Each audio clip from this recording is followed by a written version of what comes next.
रविवार की अगर प्रदोष पड़ जाए, कौन से दिन?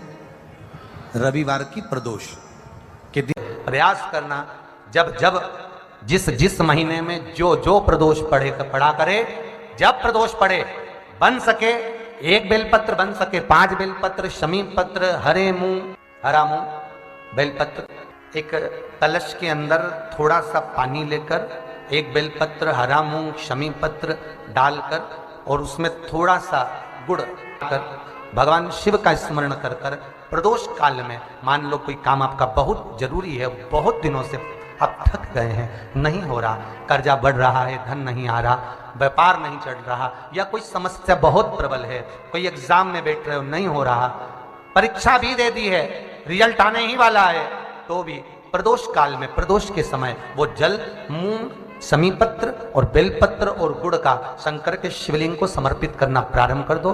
2 या 3 प्रदोष करोगे, बाबा आपकी मनोकामना शीघ्र पूर्ण कर देगा। 2 या 3 करोगे बाबा। ये प्रयोग अवश्य कर कर देखिएगा, ज्यादा बार नहीं करना है, केवल एक ही बार करना, बाबा स्वयं कृपा करेगा। अपने मंदिर में, अर्थात अपने घर के पास कोई मंदिर हो, शिवालय हो, देवालय हो, जहां शंकर भगवान विराजमान हो, शिवलिंग हो, ऐसी जगह पर अवश्य करें। हमें कहीं दूर जाकर ये प्रयोग नहीं करना है, अपने अपने शिवालय, अपने जो घर के आसपास में शिवालय हो वो। 1 बेलपत्र अशोक सुंदरी वाली जगह। अब उसको अशोक सुंदरी की जगह पर भी चढ़ाने का तरीका क्या है? ये शिवलिंग है, ये जलाधारी है, ये जल बहता है, बीच में जो मोटी सी लाइन है वो अशोक सुंदरी का स्थान, ये जो भाग है षडानंद कार्तिकेय गणेश जी और कार्तिकेय जी का। जलाधारी मतलब माता पार्वती जी का हस्त कमल, शिवलिंग मतलब भगवान शंकर का स्वरूप। ऊपर से जो बूंद बूंद पानी इस पर गिरता है वो शंकर भगवान की 5 लड़कियां, जया, विषहरा, शामलीबारी, दौतली और देव। शिव जी की 5 लड़कियां ऊपर, 1 लड़की शंकर भगवान की 6ठे नंबर की अशोक सुंदरी उनके चरणारविंद के पास, उनके गणेश, षडानंद, कार्तिकेय के मध्य में। जब हम बेलपत्र चढ़ाएंगे तो उस बेलपत्र को चढ़ाते समय आपकी जो बेलपत्र की डंडी है वो बेलपत्र, रविवार प्रदोष के दिन का ये उपाय है महाराज, ये बेलपत्र की जो डंडी है, इस डंडी का भाग शिवलिंग की ओर होना चाहिए। ये जो डंडी है इसका भाग अशोक सुंदरी पर जब चढ़ाएंगे तो शिवलिंग की ओर इसका भाग होगा महाराज। दूसरी, बेलपत्र को जब हम समर्पित करेंगे तो जलाधारी का जया, विषहरा, शामरीबारी, दौतली, देव, मान लो जलाधारी ऊपर नहीं है शंकर जी के, तो उसका स्मरण कर कर 5 कन्याओं का नाम लेकर जया, विषहरा, शामलीबारी, दौतली, देव, इनका स्मरण कर कर शंकर भगवान के शिवलिंग पर बेलपत्र रखेंगे। बेलपत्र कहाँ रखना है? आप अगर यहां बैठे हो तो आपके विपरीत में डंडी का मुख होना चाहिए। ये बेलपत्र की जो डंडी है इसका मुख आपके विपरीत में हो। आप यहां बैठे हो तो डंडी उधर होगी, आप इधर बैठे हो तो डंडी का मुख इधर होगा, आप उधर बैठे हो तो डंडी का मुख इधर होगा, आपके ठीक विपरीत की ओर डंडी का मुख हो। ये 2 जगह बेलपत्र समर्पित करने के बाद तृतीय बेलपत्र शिवलिंग की जो जलाधारी है, जहां पर भगवान शंकर का शिवलिंग रखा है, वहां स्पर्श कराकर, केवल छुआना है, स्पर्श कराकर बेलपत्री के पेड़ के नीचे ही कोई कंकर हो, कोई शंकर हो या कोई मिट्टी का ढेला हो, नी हो, तो वहीं मिट्टी को थोड़ी सी ऊंची कर कर 1 बेलपत्र बैठकर इस बेलपत्री की डंडी जड़ की ओर, मतलब जो वृक्ष होता है उस ओर इस डंडी का मुख होना चाहिए। ये 3 रविवार के प्रदोष के दिन शंकर भगवान पर चढ़ाई गई बेलपत्र से हमारा गया हुआ धन भी पुनः आने का रहता है और हमारा जो व्यापार बार बार बंद हो रहा है, शिव की कृपा से एक बार चालू तो चालू हो ही जाता है। शिव तत्व को जान और निवेदन है सब भावों से करना है, हृदय चित्त आनंद। एग्जाम दे ली, बहुत परीक्षा के लिए आपने तैयारी कर ली है, बहुत प्रयास कर लिया, बहुत प्रयास, अथक प्रयास आपने कर लिया। भगवान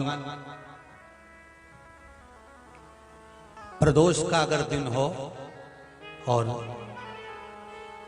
प्रदोष काल का समय हो और एग्जाम प्रदोष के बाद हो, या आपको तारीख मालूम पड़ जाए, उसके पहले अगर 15 दिन 20 दिन पहले भी प्रदोष पड़ रही हो तो बेलपत्री समभागी बना।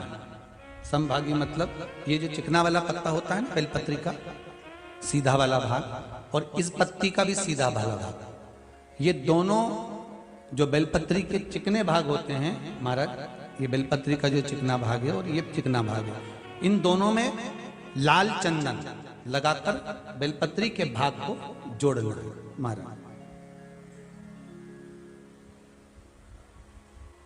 इस भाग को अपने हस्त कमल में रखकर उल्टा हाथ उस पर रखकर भगवान देवाधिदेव महादेव के 12 ज्योतिर्लिंग का स्मरण करना। श्री शिवाय नमस्तुभ्यम, या पंचाक्षर मंत्र नमः शिवाय, या षडाक्षर मंत्र ओम नमः शिवाय। पंचाक्षर मंत्र हो, षडाक्षर मंत्र हो, श्री शिवाय नमस्तुभ्यम शिव महापुराण का मूल मंत्र हो, स्मरण कर कर उस मंत्र का अपनी कामना कहकर अशोक सुंदरी वाली जगह पर उसको छुआ कर भगवान शंकर पर उसका स्पर्श कराकर उसको लाकर नंदी का एक चरण, ऊंचा भाग जहां चरण का हो, नंदी जब शिव जी के सामने होता है तो उसका एक पांव ऊंचा होता है, नंदी का जो पांव ऊंचा हो उस मंदिर में, जो भी चाहे आगे पांव हो पीछे का पांव, जो पांव उस मंदिर में हो ऊंचा, उस चरण के पास अपनी कामना कर कर रख दीजिए। और थोड़ा सा मूंग, हरा मूंग थोड़ा सा, श्री गणेश जी महाराज का नाम लेकर किसी भी गौशाला में या नंदी गण जहां हो, आपके मोहल्ले में कोई नंदी हो जो घूमता हो रोड पर, कोई बैल हो, तो उसको वो मूंग खिला दीजिए। और उसके बाद थोड़ा सा मूंग हथेली लेकर थोड़ा सा खिलाकर आप अपने एग्जाम पर या कोई व्यापार चालू कर रहे हो या नौकरी करना चाह रहे हो, सर्विस करना, आप उसके लिए चले जाओ, उसमें सफलता मिलेगी। पर करना किसको पड़ेगा? जो व्यापार करने जा रहा है, जो नौकरी करने जा रहा है, जो सर्विस करने जा रहा है, जो अप्लाई करने जा रहा है, जो अप्लाई के लिए आगे बढ़ने जा रहा है, कोई कंपटीशन एग्जाम में बैठने जा रहा है, करना उसको। अच्छा, शादी करना है लड़के की, उपाय कर रही अम्मा, उपाय मां कर रही है। शादी करना है बेटी की, उपाय कर रही मां। थोड़ा तो बेटा बेटी का हाथ तो लगवाओ उसमें, भले वो करने नहीं जाए पर स्पर्श तो कर दे उसको। फिर कल वाली बात आ गई महाराज, तुम समोसा खाओगे तो तुम्हारे पेट में जाएगा, वो खाएगा उसके पेट में जाएगा। तुम भजन करोगे तुम्हें मिलेगा, वो करेगा उसको मिलेगा। दान तुम करोगे तुम्हारे खाते में जाएगा, वो करेगा उसके खाते में जाएगा। श्रंभेश्वर महादेव जो नाम है,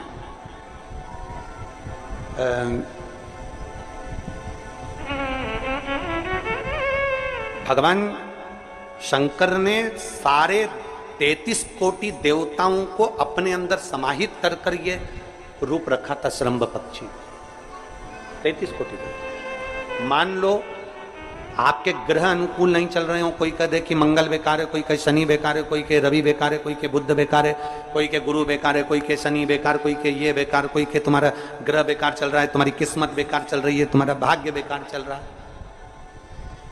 तो पहले तो जो तुमसे कह दे कि तेरा भाग्य बेकार चल रहा है, उसके चरण छू के उसको प्रणाम करके वापिस से जाओ। क्यों? जिसने पृथ्वी पर जन्म दिया, जिसने नेत्र दिए, मुख दिया, हाथ दिए, पांव दिए, पूरा शरीर दिया, सारी इंद्रियां दी, रहने को घर दिया, खाने को अन्न दिया, अगर कोई तुमसे कहे कि तेरा भाग्य बेकार चल रहा है तो पहले तो उसको प्रणाम कर कर वापिस आ जाओ। एक शब्द में मत सुनो, वापिस आ जाओ। क्योंकि दुनिया में आप सबसे ज्यादा भाग्यशाली हो जो भगवान ने आपको पृथ्वी पर पैदा करा। कुत्ता बना के पैदा नहीं करा, जानवर बनाकर पैदा नहीं करा, झिंगुर और कीट पतंगा बनाकर पैदा नहीं करा। सड़ते हुए कुत्ते के शरीर में इल्ली पड़ जाती है, वो बनाकर पैदा नहीं करा। कीड़ा चूहा बनाकर पैदा नहीं करा। मेरे भगवान ने तुम्हें मनुष्य बनाकर पैदा करा है। जितने पृथ्वी पर मानव पैदा होते हैं ये अपने आप में भाग्यशाली होते हैं, कोई अभागा पैदा नहीं होता। कोई तुमसे कह दे तेरा भाग्य बेकार चल रहा है, तेरी किस्मत बेकार चल रही है, उसके पांव पड़ो, वहां से निकल लो, अपनी पत्रिका लपेटो और वापिस सजाओ जन्म पत्रिका लेकर। भाग्य तुम्हारा बेकार नहीं है, तुम्हारी किस्मत बेकार नहीं है। भाग्य उसका बेकार है जो तुमको कह रहा है कि तुम भाग्यशाली नहीं हो, तुम किस्मत वाले नहीं। भाग्य उसका बेकार है जो पृथ्वी पर जन्म ले लेता है, शंकर जी के मंदिर में 1 लोटा जल चढ़ाना चालू कर देता है, शंकर के मंदिर में झाड़ू पोछा करना प्रारंभ कर देता है, वो कभी भी अभागा नहीं होता, वो भाग्यशाली ही होता है। वो अभागा नहीं है, वो भाग्यशाली है। और जितने पृथ्वी पर मनुष्य जन्म है, चाहे वो छोटे से छोटा बड़े से बड़ा, आपका हाथ पैर शरीर सब भगवान ने दिया है, आपको करोड़पति बनाकर पैदा करा है, फिर भी आप अपने आप को अगर अभागा समझते हो तो आपके ऊपर है। किस्मत वाले हो, करोड़पति बनाकर भेजा है।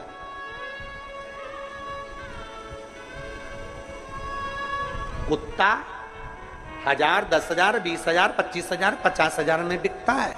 तुम्हें तो भगवान ने 2-2 किडनी दिए, अभी बेचिए 20-20 लाख में, यूं बिक जाएगी। भगवान ने नेत्र दिए 50-50 लाख में, अभी बिक जाए 5 लाख में। एक एक शरीर भगवान ने कीमत वाला बनाकर भेजा है। किसी डॉक्टर के पास बैठना और पूछना कि कौन से अंग की कितनी कीमत होती है, वो डॉक्टर बता देगा कि तुम्हारे शरीर की क्या कीमत है। और उसके बाद भी कहते हो कि हम अभागे। बताने वाला कह देता कि तुम भाग्यहीन हो, तुम भाग्यशाली नहीं हो, तुम किस्मत वाले नहीं हो। वहां से पत्रिका उठा चल दो, कहते मेरे बाबा ने मुझे भाग्यशाली बनाकर भेजा है। और अपने हाथ में वो बल होता है कि आप स्वयं इतनी मेहनत कर कर आगे बढ़ सकते हो कि अपने आप किस्मत वाले बन सकते हो।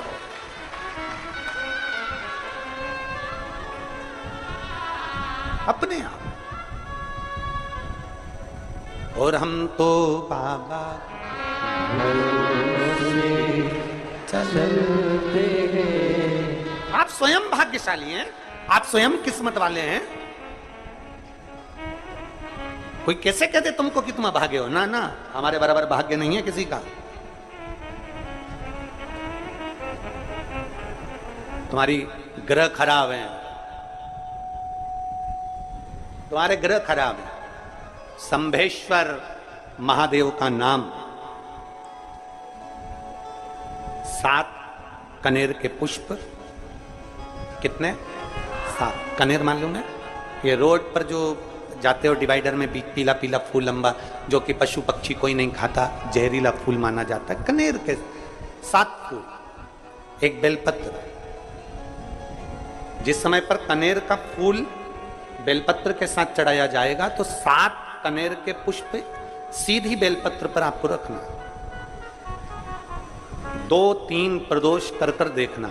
अगर कोई आपसे कहे कि आपका भाग्य ठीक नहीं चल रहा, आपकी किस्मत ठीक नहीं चल रही, आपके ग्रह ठीक नहीं चल रहा है, आप भाग्यशाली नहीं हो, पहले तुम वहां से उठ जाओ। उसके बाद में देवाधिदेव महादेव के पास 7 कनेर के पुष्प एक बेलपत्र में रखकर नंदीश्वर के पास में बैठकर श्री शिवाय नमस्तुभ्यम बोलकर अशोक सुंदरी वाली जगह पर स्पर्श कराकर भगवान शंकर पर 7 फूल के साथ बेलपत्री की डंडी अशोक सुंदरी की साइड हो, ऐसा स्मरण करते हुए शिव को समर्पित कर दे।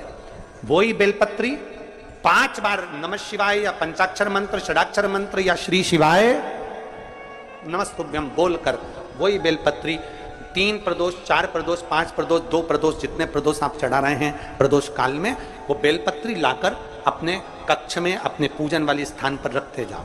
एक बेलपत्री एक प्रदोष पर लाओगे, अगला प्रदोष आएगा, कितना अंतर पड़ता है आपके भाग्य बदलने में, आपको खुद मालूम पड़ जाएगा कि आपकी किस्मत कैसे बदल गई। मेहनत आपको करना है, परिश्रम आपको करना है।